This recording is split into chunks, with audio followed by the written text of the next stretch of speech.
Good afternoon. Just checking the time. It's been a busy morning. It's funny, I think some people have talked about, lockdown, what do you do with your time? And I suppose I'm used to being busy and it's a pattern and I can create busy wherever I am. But it's a delightful busy. Um, Although I've had some online kind of administrative conversations this morning, but also uh, cycle down to the local market, which has only got a couple of stalls because of the restrictions. But just to be on the bike on the road is really just luxury. And yesterday, my neighbour, who has just cut my grass for me, he's a British guy married to a French lady, and they have two children who are, of course, bilingual. Incredible the way they can switch between English and French. And I'm very fortunate because I have a pool here in France, and had the pool opened up because it's all covered in the winter.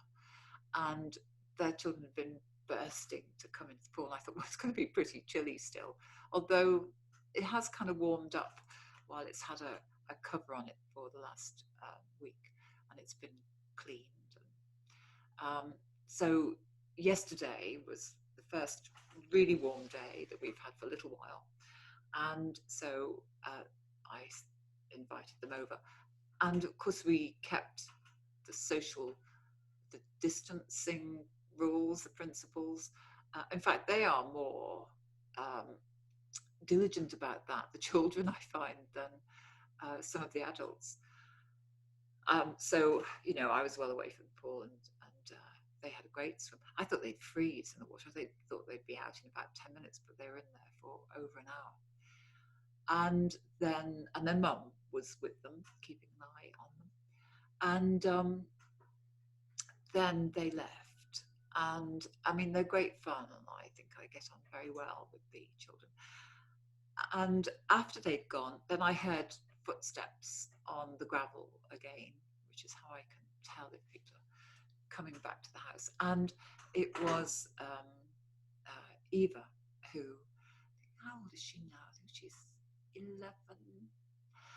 And she was run back, said, oh, I've forgotten something. She'd forgotten her shorts. And so she ran and collected the shorts and pulled.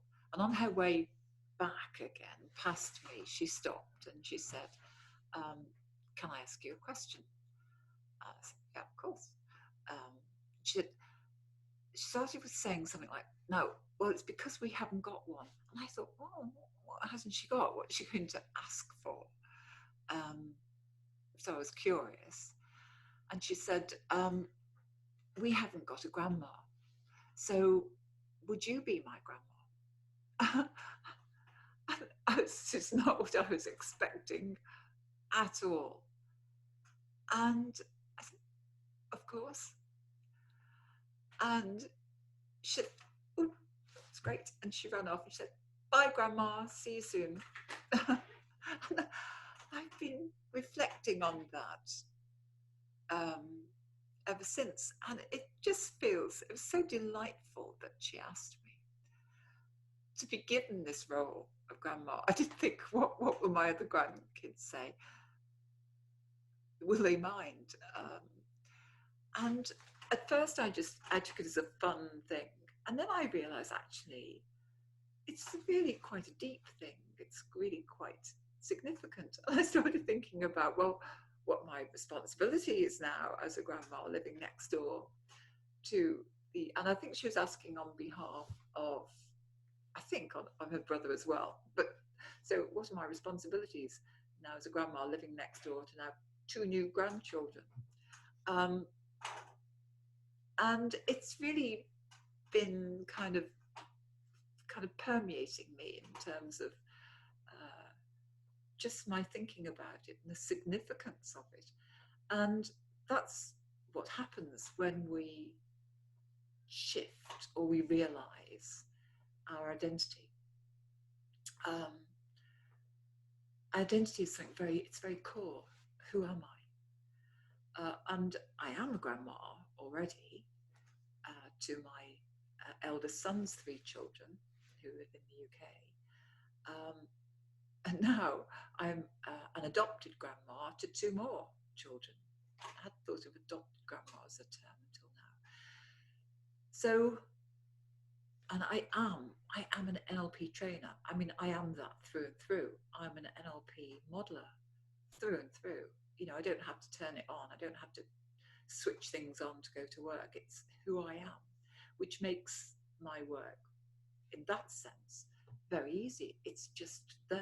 It's who I am. And so identity is one of the levels in what we call in NLP the neurological levels of change and learning, or logical levels. There are different levels at which we can influence our own experience, other people's experience. So, for example, we can change behavior, and we're doing that probably most of the time, changing the way we act in many ways. We can change our environment, we can change our skill set or develop our skill set, release it. We can change our beliefs. I've been referring to beliefs in previous videos. And then we can change, but it doesn't happen very often that we change identity. Beyond identity is purpose. And I did talk about that in one of the earlier videos, about the significance of connecting with purpose. Now, identity, mine has changed, for example, when I left the corporate world and became independent. And I think I mentioned this before, that one of the consultant I was working with at the time said, you know, when you become independent, he said, you become independent. And I realized retrospectively that he meant it isn't just a change of work status, it's a change of your whole way of being in life, that you become independent.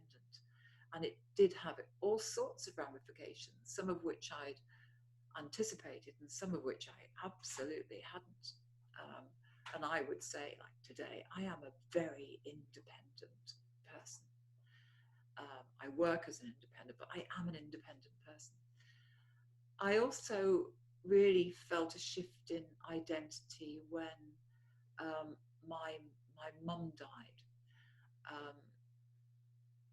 Which is quite a few years ago now.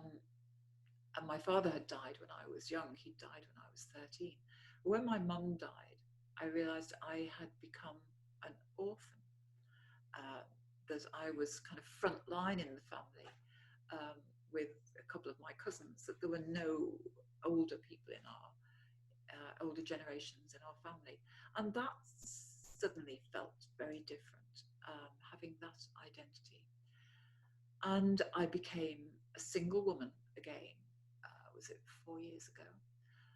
And that's been a huge change for me, a very delightful shift. I actually really enjoy being single and what I experience as the freedom of that.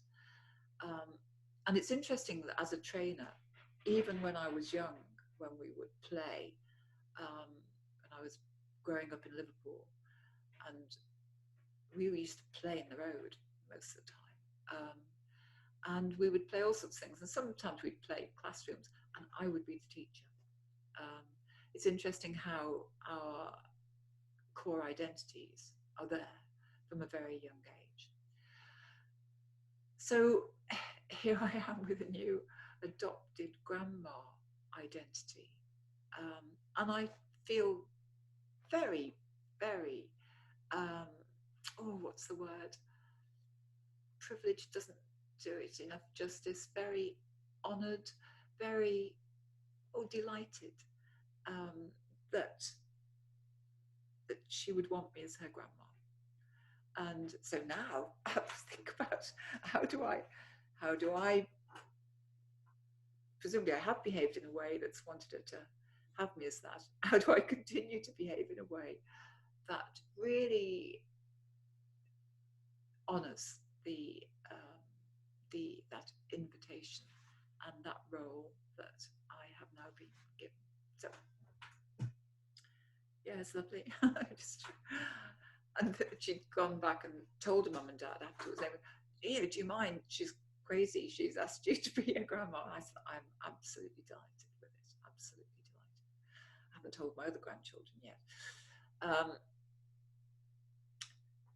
So who are you? And it would be what follows when you say I am. It's not just what I do. It's not how do I do what I do. It's who are you? I am.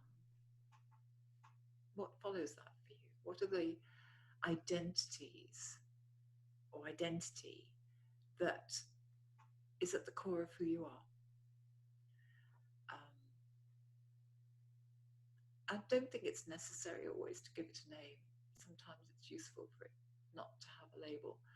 But this one that I've been given in the last 24 hours, it's much more than useful. It's just magical.